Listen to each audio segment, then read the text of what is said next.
నిజామాబాద్ జిల్లాలో ఓ దొంగ అడ్డంగా బుక్కైపోయాడు. దర్పల్లి మండలం దుబ్బాక గ్రామంలో అర్ధరాత్రి దొంగతనానికి వచ్చిన దొంగ గ్రామమంతా తిరిగాడు. బ్యాంకులో అయితే భారీగా డబ్బులుంటాయనుకుని ఇండియన్ ఓవర్సీస్ బ్యాంక్ పై కన్నేశాడు. బ్యాంకులో ఉన్న నగదు ఎత్తుకు వెళ్లేందుకు ప్లాన్ వేశాడు. వెంటనే మరో ఆలోచన లేకుండా బ్యాంక్ షట్టర్ తాళాలు పగలగొట్టి లోపలికి ప్రవేశించాడు. బ్యాంకులో నగదు కోసం వెతుకులాట ప్రారంభించాడు. ఇంతలో అతనికి అనుకోని విధంగా షాక్ తగిలింది. డబ్బుల కోసం వెతుకుతుండగా బ్యాంక్లో ఉన్న సైరన్ ఒక్కసారిగా మోగింది. దీంతో అతనికి ఏం చేయాలో అర్థం కాలేదు. బ్యాంక్లోకి వెళ్ళాడు కానీ బయటకు ఎలా రావాలో ఆ దొంగకు అర్థం కాలేదు.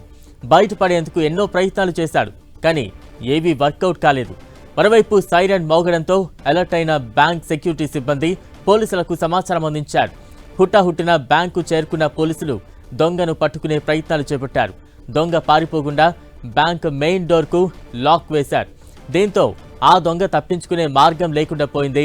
బ్యాంక్ వెలుపల నుంచి లోపల ఉన్న దొంగతో పోలీసులు మాట్లాడారు. చివరకు ఆ దొంగను పట్టుకుని స్టేషన్కు తరలించారు.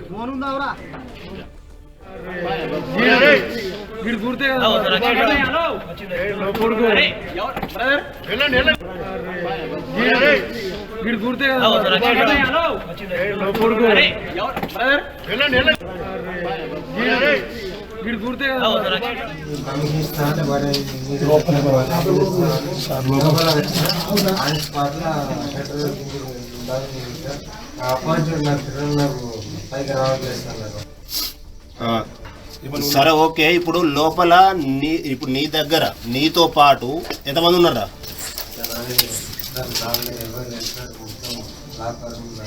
మీ దగ్గర ఫోన్లు ఉన్నాయారా? ఎవరి దగ్గర ఏం లేవా? ఒక ఫోన్ తీసుకో, నేను చెప్పిన నంబర్ డయల్ చేయాలకి వెళ్ళి నేను చెప్తా.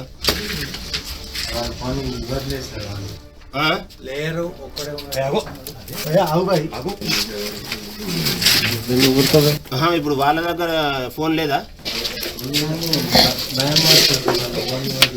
ఒక్కంతోటి ఒక మాట మాట్లాడారు, ఎవరితోట ఫోన్ ఇయ్యట్లేదా? నీకు ఆల్రెడీ పరిచయం అయ్యారా? ఎక్కడ వైన్స్లా? నిజామాబాద్ వైన్స్ పేరుంటుంది కదా, ఏరియా బస్ స్టాండ్ దగ్గర వైన్స్ దగ్గరనా? ఇప్పుడు నీది ఏ ఊర్రా?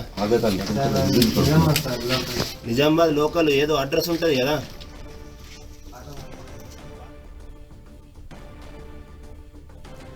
మొత్తంగా నిజామాబాద్ లో బ్యాంక్ చోరీకి యత్నించిన దొంగను పోలీసులు పట్టుకున్నారు.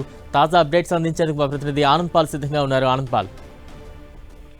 బలరాం, నిజామాబాద్ జిల్లా దర్పల్లి మండలం దుబ్బాక గ్రామంలో ఇండియన్ ఓవర్సీస్ బ్యాంక్ లో అర్ధరాత్రి దొంగలు బీభత్సం సృష్టించారు. అయితే సైరన్ రావడంతో కొందరు దొంగలు పారిపోయారని సమాచారం. అయితే బ్యాంకులో మటుకు ఒక దొంగ ఉండడంతో బ్యాంకు ద్వారానికి పోలీసులు లాక్ వేసి పట్టుకోవడానికి ప్రయత్నం చేశారు.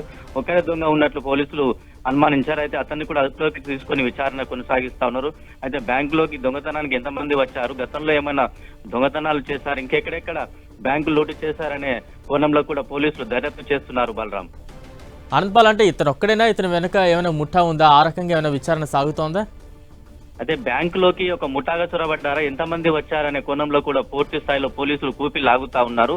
అయితే గతంలో కూడా ఇదే ప్రాంతంలో దర్పల్లి మండలంలో కూడా పలుమార్లు బ్యాంకులో చోరీలకు పాల్పడే యత్నాలు చేశారు. సిరికొండ అయితేనేమి, దర్పల్లి, ఇందల్వాయి, డిజ్పల్ ఈ ప్రాంతాలలో ఒక ముఠా గతంలో పలుమార్లు బ్యాంకులనే లక్ష్యంగా చేసుకుని చోరీలకు పాల్పడే సంఘటనలు కూడా లేకపోలేదు.